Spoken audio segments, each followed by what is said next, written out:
What's going on, everybody? I'm Zayden from Reap What You Sow Gardening. In this video, I'm going to be telling you and showing you many food crops that you can propagate from cutting this winter. And you're probably thinking that your garden, you don't have a lot growing in winter, but here's some plants that you can propagate easily from cutting. So let's get started. Number one is blackberries. So I have these thornless blackberries right here. You can see they have little buds on them as well. You want to take the top of the blackberry plant or a branch and stick it into a pot. Put a rock on top of it, well-watered soil, without rooting hormone, and they should root in a couple weeks. But don't pull it up yet. Once they start to root, then you can cut it off of the mother plant, and then you can start a brand new blackberry bush.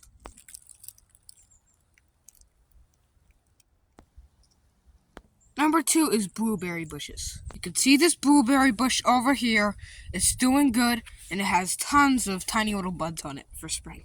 But blueberries are relatively tricky to propagate from cutting, so they do at least need a little bit of rooting hormone on them, or you can use something like aloe vera.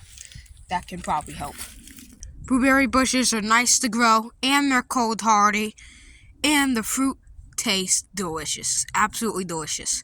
There is nothing better than the fresh, ripe blueberry from your garden. Number three is this plant. I think it's called Chinese laurel or Japanese laurel. It is super easy to grow from cutting that I consider it a weed. Even though this crop is not a food crop, it is probably toxic to humans, but it's still a really nice plant to have in a garden. It's a nice big bush, and it's really great for wrapping Christmas lights on because the branches are really strong.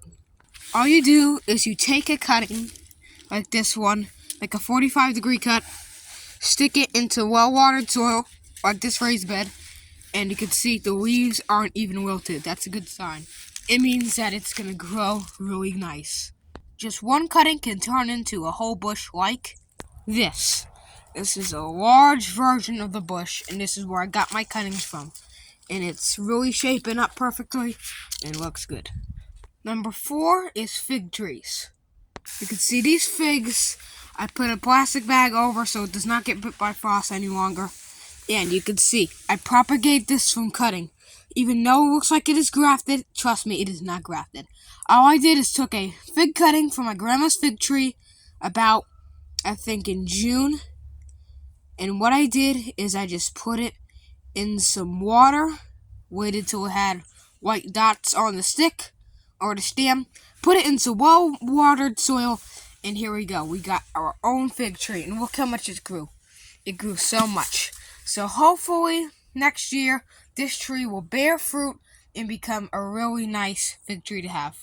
Fig trees are really good to have in your garden, and the figs taste delicious. If you never had a fig, I believe they originated from the Mediterranean and Israel. It's really popular in Israel, I believe.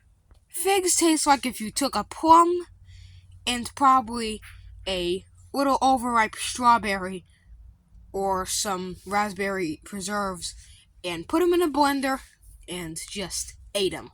It tastes super sweet and delicious. And I even have a separate video on propagating figs from cutting. You can check that out if you're interested. Number five is oregano. Even though this one is not a fruit, it's an herb and you can propagate it very easily. Let me show you. All you want to do is take a cutting of oregano, take all the bottom leaves off, leave about 3 leaves on top, stick it in a bottle of water, and in a couple weeks you should see roots appearing, and then you can plant it out in your garden. But you have to start this plant in spring so it does not get bit by frost. But we had a light frost in our greenhouse, and look at it, it's still doing strong. Absolutely perfect. Specifically, this Greek oregano tastes really good and looks really good in the garden as well. Really easy plant to grow, and also you can even be used as ornamentals, and it looks beautiful. Number 6 is lavender. You can do the same for lavender. Just take a little woody cutting, stick it in a bottle of water. In a couple weeks, it should have roots on it, and then you can plant these rooted cuttings out in the garden in spring, and they should grow really good. Lavender is really good for the garden. You can use it to repel mosquitoes, or use it as an incense, or something like if you feel stressed, you can probably smell a couple leaves and it'll smell better, but just don't do that for too long because you could get headaches or whatever. Even though this does not have flowers on it at the moment, it has a nice sour and sweet smell to it. It smells like oregano. And that makes sense. It also has a really lemon balm smell to it.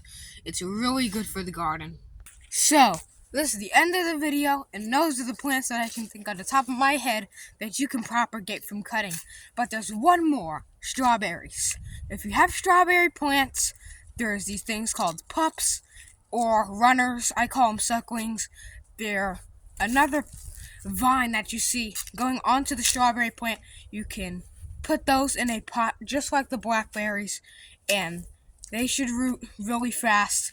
You can clip it from the mother plant, and they already started another strawberry plant. It is doing great. So I hope you enjoyed this video. If you learned something from it, please subscribe to my channel, and please hit the like button. That helps me heaps, and I appreciate your help. Thank you for watching, and keep on propagating.